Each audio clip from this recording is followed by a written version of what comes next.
Hi everyone, my name is Holly and I'm the editor of International Airport Review, and I'm joined here by Lars Redeligx, who is CEO of Düsseldorf International Airport. Lars, thank you so much for joining me today. Great to be here, Holly.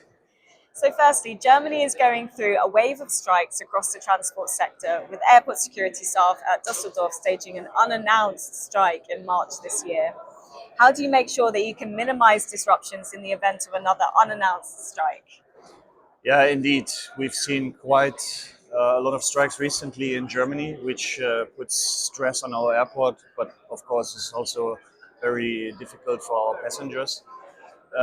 Look, I think in general, what we have achieved over the last 12 months is to make our airport operationally much more robust. We launched a quality program called Off Block with over 50 measures. And we've seen that this also helps us in terms of strikes, in being able to still have significant amount of flights leave. So we never fully closed. But also, of course, to have the right informations for our passengers so that they can manage their trip and plan alternatives. And I mean, how does this leave things in your relationships with your workers, with your security staff? Because I mean, are they likely to do another unannounced strike? Or I think the good news is that a lot of these conflicts are now resolved, and we have not been a negotiating party in any of them. It's airlines negotiating with unions. It's the organization representing the companies who do the security checks. Look, I have every sympathy for the workers, and we know inflation puts pressure on them, and they need to make a living to feed their families. What I find really difficult is the willingness of unions to go aggressively on strike while negotiations are even ongoing. And the collateral damage is just so big that I hope we find a new, better way of discussing, negotiating. Because what happened, for example, during the International Tourism Fair in Berlin, where you had three strikes in parallel, is also not shining a good light on Germany and doesn't really advertise our destination. absolutely. So, what trends are you observing among your passengers in terms of their behaviour and their wants and needs within the airport?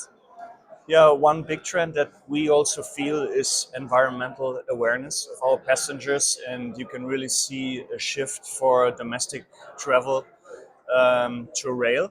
Of course, there's already less travel because people meet electronically, and the pandemic has changed our behaviors.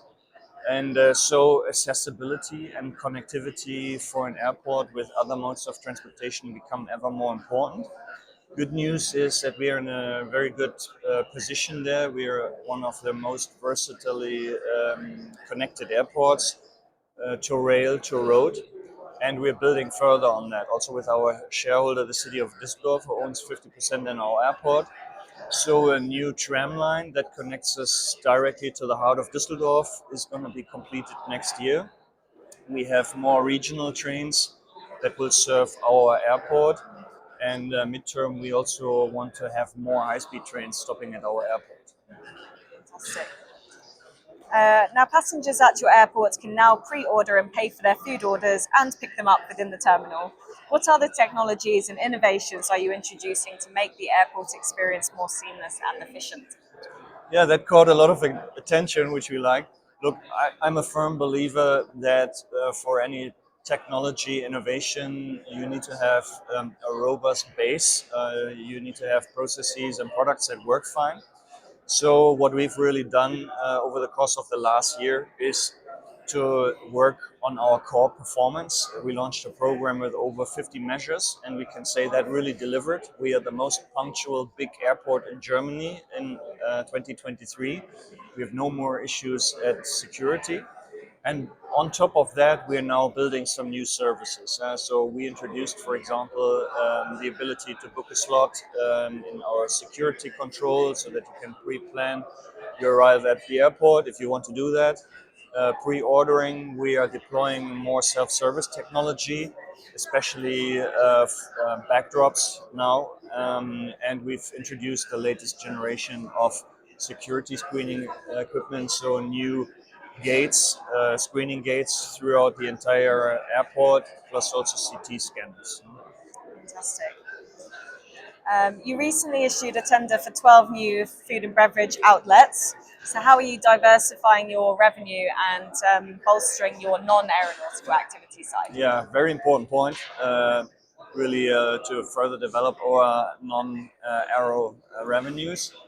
Look, what we've seen has worked very well for us is a diversification in our service concepts. So we offer the full range from hybrid concepts, where you can order at the counter, but also from the table via an app. We have introduced grab and go self-service concepts with self-checkout and complete self-service for the people who are in a rush. But we also built further on our full service restaurants. And there I would say bringing new topics. We just introduced a new premium burger restaurant with view on the tarmac, really fantastic concept, really nice. And we offer variety. You can get everything from a döner at our airport because we have a lot of Turkish guests, to pizza, pasta, premium burgers, up to traditional German food. And all in all, this has really maximized ticket value, but also optimized the occupation of the restaurant. So we're pretty happy with the development there. Fantastic. Um, Now, last summer saw Düsseldorf Airport protestors breaking in and blocking access to the runway, causing disruption. They were protesting the government, but airports seem to be a common target for these kind of protests, as airports are seen as a major part of the problem. So, how do you ensure that you are communicating the good work that you are doing towards net zero to the public? Yeah, I still remember the day in the middle of the summer holidays. I got a call at 6:03 in the morning, and my heartbeat went up to, I don't know, really high. Look, I think the first important takeaway from that episode, which was put a lot of stress on our airport, but also the federal police, etc. We did evaluation after the event, and we could conclude also with um, together with the authorities that we are really state of the art in terms of security measures, how we secure our perimeter. And I think safety and security is such a fundamental value for traveling from an airport that we are well advised to always question ourselves if something can still be improved. And we are taking additional measures that I cannot comment about. Second thing, you're right, it was the so-called last generation that also blocked streets, etc. And we are open for dialogue. I'm not 100% sure if this is a group that really wants dialogue, but to the general public, we are very open and transparent. You can see everything about our airport online, from delayed flights, pollution levels, etc. So transparency is key. Plus, we talk a lot about the efforts that we are taking to become sustainable. We have already saved 80% of our CO2 footprint, which is pretty good, I find. The last 20%, okay, it's the most challenging percent. But we are actively communicating, and we also start new partnerships to even derive further measures, but also to reach different audiences. And EUREF is one of these partnerships. Thank you for that. Um, and finally, you recently joined an innovation partnership with URF Campus. Yes. What is the goal of this partnership, and what technologies are you looking to test and implement? Yeah, that's really a big lucky development for us. So that's what I just talked about. EUREF, it's German for European Energy Forum. It's a company that runs a campus in Berlin, which was founded 10 years back, 2014, and they proved back then that they were already able to fill the energy standards of 2050 in the year 2014. Wow. And it's all about new energy, sustainable transportation, sustainable building, etc. And so they operate a campus where startups, but also technology champions get together and work on the future. And now the second campus is going to be built in Düsseldorf. It's under construction right now and will open later this year. And for us, this is, of course, a huge asset. We're going to have 4,000 people working on our airport on the future of energy and mobility. And so we want to benefit from all these innovations.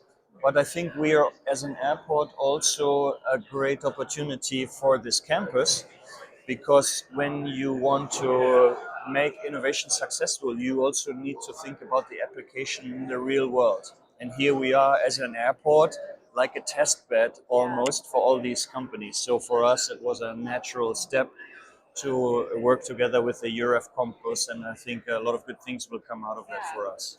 And that must be a great pull as well for the next generation of innovators, and they will be very interested to come and work Absolutely. both for the campus and for the airport. Absolutely, there are going to be also 3 universities on campus with students, PhDs. So it will also be a good opportunity for us to, let me say, attract young people into the airport, which is also something that you need to think about as an airport today. But we're really excited. You have everything from champions like Schneider Electric, one of the big champions in electrical solutions, Velo in hydrogen, but also new startups. We will be on campus there as well, and I think that will drive a lot of joint projects. Fantastic. And I do actually have one more question for you. What sort of investments are you making into your airport over the next 5 years? Many. To the concern of my CFO, no. No, of course we are back to pre-COVID investment levels. The first thing that we are continuing to do is to invest into quality. Yeah? So what we started with self backdrops, new technology, security scanners, that will continue.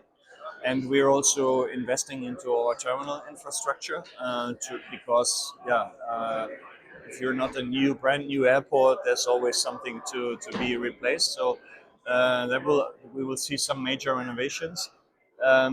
We are investing into new lounges as well, talking about commercial offerings. And then next to the terminal, you've got everything around our sustainability measures. So we have to build a new fire station for the airport. And so we decided to really go for it, and we will build the most modern fire station at an airport in Europe. It's going to have a green roof, solar on the roof, thermal energy being used, and so on. And for example, we're also building a new solar farm, huge solar farm next to our north runway, which will be the biggest next to a runway in Germany with 16 megawatt peak. And these are just some examples of what we're doing. So it's customer experience, efficiency, automation, and sustainability where our investments go.